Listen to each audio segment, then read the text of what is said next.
Welcome back to the Deep Dive. Today we're jumping into a decade of data on the AREDS2 supplements. Our mission is to really break down AREDS2 Report 28. It's a huge study, and we need to know, was replacing beta-carotene with lutein and zeaxanthin the right move? And maybe a bit more controversially, what's the final word on omega-3s for AMD? This is, the data that really solidifies our current standard of care. For everyone listening, the original AREDS was just monumental, but it came with that big warning sign, right? The lung cancer risk from beta-carotene in smokers. AREDS2 is designed to fix that. The question now is, after 10 years, did the fix actually stick? Do the benefits and risks persist? So, yeah, I think it's time we take a clear sight of this data. I like that. Okay, so here's a top-line summary. It's a 10-year follow-up. You've got the initial 5-year randomized trial, then another 5 years of just epidemiologic follow-up. We're talking about almost 4,000 participants and over 6,000 eyes looking at progression to late AMD and, of course, that lung cancer risk. Right. Let's just quickly recap the clinical problem. The first AREDS supplement was great. It showed a 25% risk reduction in progression. But at the same time, other big trials were showing that beta-carotene was, well, dangerous for smokers and even former smokers. A real dilemma. And that's why the AREDS2 trial design was so intricate. They had the main 2x2 factorial design testing lutein, zeaxanthin, and omega-3s against a placebo, but then they layered on a secondary randomization looking at low versus high zinc and beta-carotene versus no beta-carotene. And crucially, they kept current smokers out of that beta-carotene arm entirely. The risk was already too well known. Okay, but here's the part of this 10-year report that I think we really need to unpack. Yeah. This follow-up period ran from 2012 to 2018, and during that time, everyone who was still in the study was offered the new, revised AREDS2 supplement, the one with lutein, zeaxanthin, and no beta-carotene. That's the pivot point. The randomized trial ended, and it became more of an observational study where real-world practice took over. And a huge majority, something like 91% of the participants who were still in it, reported they were taking that new formula. So how do we even interpret that? If almost everyone switched to the same pill halfway through, does the analysis still mean anything? It does, and that's the power of intention-to-treat analysis. You analyze the data based on the group a person was originally assigned to, no matter what they did later. If you still see a difference between the groups after 10 years, it tells you that the initial 5 years of treatment had a really strong, lasting biological effect. Got it. So it's about whether those early effects are transient or if they actually endure over the long haul. Exactly. Okay, let's start with safety then. That was the whole reason for the change. What did 10 years of data tell us about the group originally assigned to take beta-carotene? The results here are, they're profound, and they completely justify the reformulation. For those in the original beta-carotene group, the odds ratio for developing lung cancer over 10 years was 1.82. Wow. With a p-value of 0.02. So, highly significant. You were looking at nearly double the risk of lung cancer. Double the risk. And that's, even though they stopped taking it after 5 years, that's a huge lingering effect. It is. It really speaks to the, the long latency period for carcinogenesis. The initial exposure seems to kick off changes that just keep going.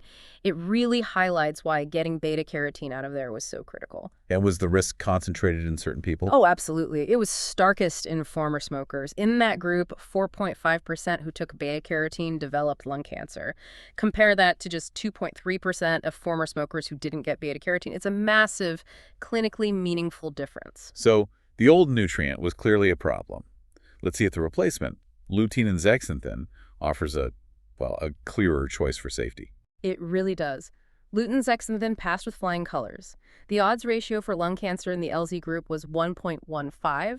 The p-value was 0.46. So basically no different from baseline risk. Exactly. No statistically significant increase at all. This gives us the confidence we needed. It's the safe substitute. Fantastic. So safety confirmed. Now for the big question on efficacy, did this safer formula still work? Did it prevent progression to late AMD? The answer is a pretty decisive yes. Over the full 10 years, the protective effect was still there. In the main analysis, the hazard ratio for progression to late AMD, comparing the LZ group to the no LZ group, was 0.91. And a p-value of 0.02, so that's significant. It is. Let's translate that hazard ratio for everyone listening.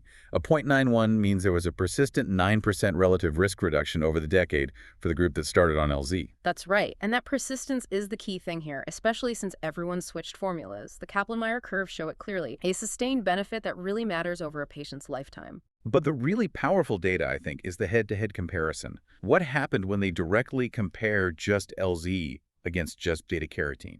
This is the headline for efficacy. You're right. That direct comparison gave a hazard ratio of 0.85, which strongly favored Lutein Zeaxanthin. So a 15% relative risk reduction for LZ compared to the old component.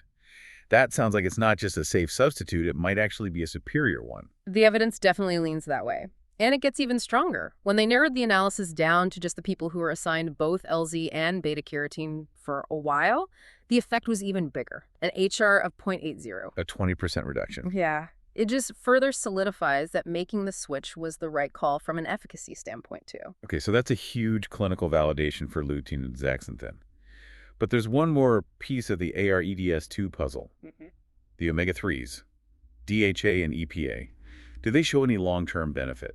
And this is where we get a clear negative result, which is just as important. When you compare the group that got omega-3s to the group that didn't, the 10-year hazard ratio for progression was 1.01. 1.01. That is nothing. What was the p-value? P-value of 0.91. So, yeah, no difference at all. The long-term data just doesn't support adding omega-3 fatty acids for AMD progression. I guess you could say the omega-3s just didn't quite make the final cut. Okay, that is a really definitive finding. The hypothesis just didn't pan out. So let's bring this all together for the clinician listening right now.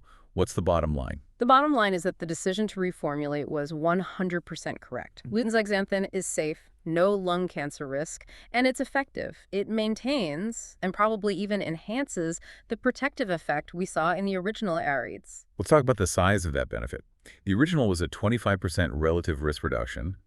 What's the story with the new LZ formula? We can tell patients that they're getting an even better deal. LZ seems to provide an additional 10 to 20% relative risk reduction over beta-carotene. In absolute terms, the risk of progression was about 1.1% lower in the LZ group over 10 years. And that might sound small, but when you scale it up across the entire population with AMD, it's actually huge. It's monumental, exactly. With a disease that's projected to affect, 288 million people globally by 2040? Even a small improvement saves millions of eyes. It completely validates what we recommend every day for our patients with intermediate AMD. Before we wrap up, what about the other details? The zinc dose and overall mortality. Right, good points. First, mortality was a wash. No difference across any of the treatment groups, which is reassuring. Okay, and the zinc. The study also compared the high 80 milligram dose of zinc to a lower 25 milligram dose, and over 10 years they found no difference in efficacy. The hazard ratio was 1.04. That's really practical information. So we can likely use the lower dose to avoid some of the GI side effects without losing the benefit. That's the takeaway, yeah. It can really help with patient compliance. And any major limitations to keep in mind when we're talking to patients about this study. I mean, it was a post hoc analysis of the follow-up data, and the outcomes were initially self-reported over the phone, though they were validated with medical records. Also, they couldn't always differentiate between geographic atrophy and neovascular AMD in the later years for everyone, but the overall progression rate is still a very solid endpoint. So it seems we've got a fundus of information here that gives us a very firm decade-long confirmation. Lutein Zeaxanthin is safe, it's superior to beta-carotene, and it's persistently beneficial. This solidifies the revised AREDS2 formula as our clinical standard. Absolutely. And the most amazing part is how that initial randomization effect held up. Even after almost everyone switched to the new formula, the benefit from being in that original LZ group persisted for 10 years. It just gives us immense reassurance when we recommend this for long-term use. That brings us to the end of this analysis. For listeners who want to go back and check the exact numbers we discussed today, we want to remind you that a link to the study is in the podcast description. And if you found this discussion valuable for your practice, please remember to follow the podcast. And maybe leave a 5-star rating if you like this content. It really helps us out. So we'll leave you with a final thought to chew on. Given this 10-year data clearly shows no benefit from omega-3s for AMD, but they're still in so many over-the-counter eye vitamins, how does that complicate our conversations with patients when we're trying to recommend the specific, validated non-omega-3 AREDS2 formula? Something to think about. We'll see you next time.